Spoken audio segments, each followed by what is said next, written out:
جائے، لیکن یہاں جو پوزیشن ہے وہ مختلف ہے۔ یہاں پریزیڈنٹ آف پاکستان نے، جو کہ آئینی سربراہ ہیں، پارلیمان کا وہ حصہ ہیں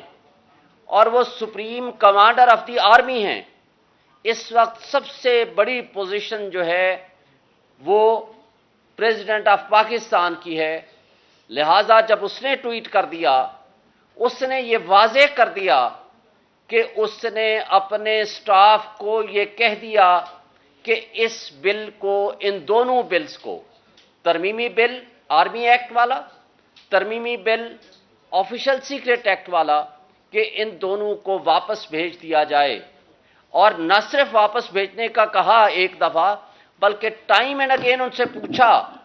اور ان کا سٹاف ان کو بتاتا ہے کہ ہاں جی ہم نے کمپلائی کر دیا آپ کے آرڈر کو۔ لیکن بدقسمتی سے اور بڑے افسوس سے کہنا پڑتا ہے کہ کل پورے میڈیا نے یہ چلایا، اور اس کی تصویر کے ساتھ پریزیڈنٹ آف پاکستان کی، کہ انہوں نے ان دونوں بلز کے اوپر دستخط کر دیے ہیں۔ میں آپ سے سوال کرتا ہوں، سب سے پہلا، کیا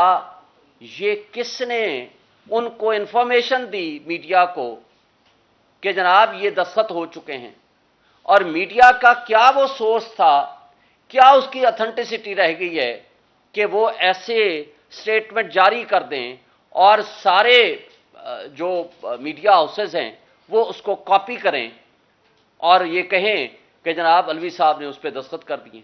حالانکہ انہوں نے دستخط نہیں کر دیے۔ اور آج بھی گورنمنٹ، موجودہ جو گورنمنٹ ہے، اس نے اس کو سرٹیفائیڈ کیا ہے کہ صدر الوی صاحب نے، پریزیڈنٹ آف پاکستان نے اس پہ دستخط نہیں کیے، اس کی اسینٹ نہیں دی۔ جب اس کی اسینٹ نہیں دی تو پھر وہ ایکٹ کیسے بن گیا؟ اب وہ تصور کیا کر رہے ہیں؟ وہ تصور یہ کر رہے ہیں کہ چونکہ انہوں نے 10 دن کے اندر اندر اس کو ریٹرن نہیں کیا، لہٰذا وہ آٹومیٹیکلی لا بن گیا۔ پہلی بات تو یہ ہے کہ یہ آئین کی روح 75 کے خلاف ہے۔ لیکن دوسری بات پہ ہم آتے ہیں کہ جب اس نے اپنے پرنسپل سٹاف آفیسرز کو، اپنے سٹاف کو یہ کہہ دیا کہ اس کو ریٹرن کر دیں، تو میننگ دیئر بائی کہ ان کی انٹینشن، ان کی advice that should be treated as sufficient, meaning thereby that has not become a law. تو لہٰذا یہ گورنمنٹ آف پاکستان کی ذمہ داری ہے کہ آئینی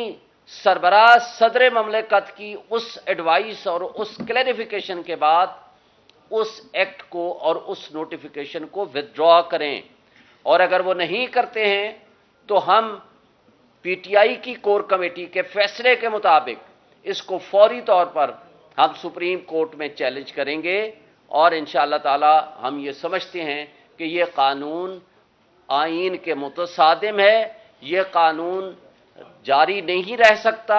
یہ کورم نان جوڈس ہے، وداؤٹ لافل اتھارٹی ہے، it has no legal value in the eye of law, it should be declared as such، اور اس کو فوری طور پر ختم ہونا چاہیے۔ اب اس میں ایک سوال یہ پیدا ہوتا ہے کہ یہ جلد بازی میں یہ پارلیمان نے یہ کیوں کیا تھا؟ پارلیمان بیسیکلی ربر سٹیمپ بن چکی تھی۔ ان کے اپنے سابق پرائم منسٹر شاہد خاقان عباسی صاحب یہ کہتے ہیں کہ 25 سے 35 کروڑ روپیہ لے کر ایک یونیورسٹی کا بل پاس کرایا گیا۔ تو کیا اس کے اوپر ان کے خلاف تحقیقات نہیں ہونی چاہیے؟ کیا ایسی پارلیمان جو جمعہ بازار لگا دے ایسے بلز کا آخری اپنے 10 دن کے اندر اندر، کیا اس کی کوئی ویلیڈیٹی ہے؟ کیا اس کی کوئی لیگلٹی ہے؟ کیا اس کی کوئی کانسٹیٹیوشنل ویلیو ہے؟ میں سمجھتا ہوں کہ اس کے اوپر بھی تحقیقات ہونے کی ضرورت ہے۔ اس کے ساتھ ساتھ آپ کو پتہ ہے کہ ملٹری کورٹس کے حوالے سے سپریم کورٹ میں پٹیشن پینڈنگ ہے،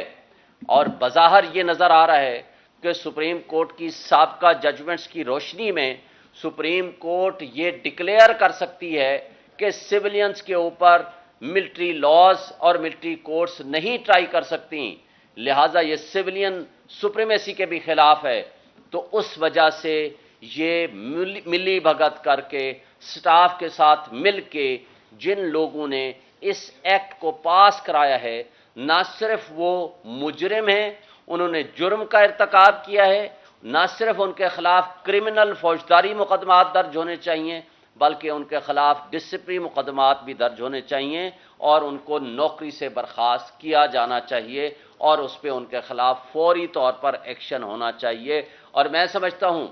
کہ چیف جسٹس آف پاکستان کو اس پہ سو موٹو نوٹس لینا چاہیے کہ کیا اس ملک میں آئینی طور پر کوئی آئینی ادارہ باقی رہ گیا ہے کہ جس کی کریڈیبلٹی متاثر نہ ہوئی ہو، جس کی ساکھ متاثر نہ ہوئی ہو؟ کیا یہ ملک، جیسے ہم ماضی میں بڑے عرصے سے 8 مہینے سے کہہ رہے ہیں کہ یہ ملک بے آئین ہو چکا ہے، اس ملک میں 2 صوبے غیر آئینی طور پر چلائے جا رہے ہیں، اس ملک میں 17 کروڑ آبادی کے پی اور پنجاب کی غیر آئینی طور پر حکومتیں بیٹھی ہیں، ان الیکٹڈ ریپرزنٹیٹیو سی سی آئی میں بیٹھ کے فیصلے کرتے ہیں۔ تو لہٰذا یہ جو کچھ طریقہ واردات اڈاپٹ کیا گیا اور اس کے ساتھ ساتھ الیکشنز کو ڈیلے کرانے کے لیے جو حربے استعمال ہوئے، وہ ساری چیزیں اب آپ کو سمجھ آ جانی چاہیے، قوم کو سمجھ آ جانی چاہیے کہ یہ طرز عمل اس لیے اڈاپٹ کیا جا رہا ہے تاکہ پاکستان میں آئین کی بالادستی اور قانون کی حکمرانی کا جو ٹرو سپرٹ اور جو تقاضا ہے اس سے روگردانی ہو سکے۔ یہ ہمارا ایک اسپیکٹ تھا۔ اب دوسرا اسپیکٹ سائفر کے حوالے سے، یہ بڑا امپورٹنٹ اور بہت اہم ہے۔ ایک بات تو آپ کو بتا دیں، سائفر کے حوالے سے یہ میٹر، سائفر اوریجنل کس کے پاس ہوتا ہے؟ سائفر اوریجنل ہوتا ہے منسٹری آف فارن افیئرز کے پاس،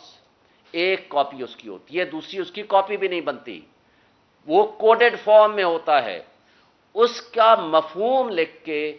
سیکرٹری فارن افیئرز وہ 4 اشخاص کو بھیجتا ہے،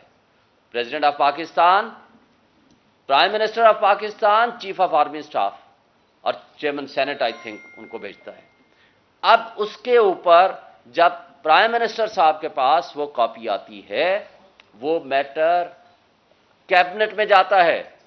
کیبنٹ میں وہ ڈی کلاسیفائی ہوتا ہے،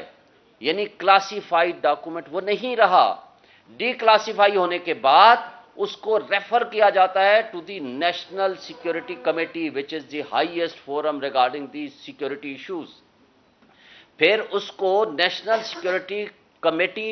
مارچ کرنے کا حکم دیتی ہے اور منٹس بنتے ہیں اور وہ ثابت ہوتا ہے کہ ایک فارن اسٹیٹ نے پاکستان کے اندرونی معاملات میں مداخلت کی ہے۔ اور پھر اس کے بعد اس زمانے میں عمران خان صاحب ایک کمیشن بناتے ہیں جنرل ریٹائرڈ طارق کی سربراہی میں، جو کہ وہ معذرت کر لیتے ہیں۔ اس دوران اسپیکر کے ذریعے اور پریزیڈنٹ صاحب کے ذریعے چیف جسٹس آف پاکستان کو سائفر کے وہ کنٹینٹس بھیجے جاتے ہیں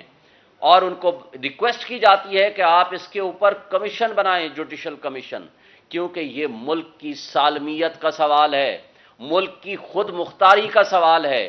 تو اس کے اوپر کمیشن نہیں بنتا۔ پھر اس دوران ووٹ آف نو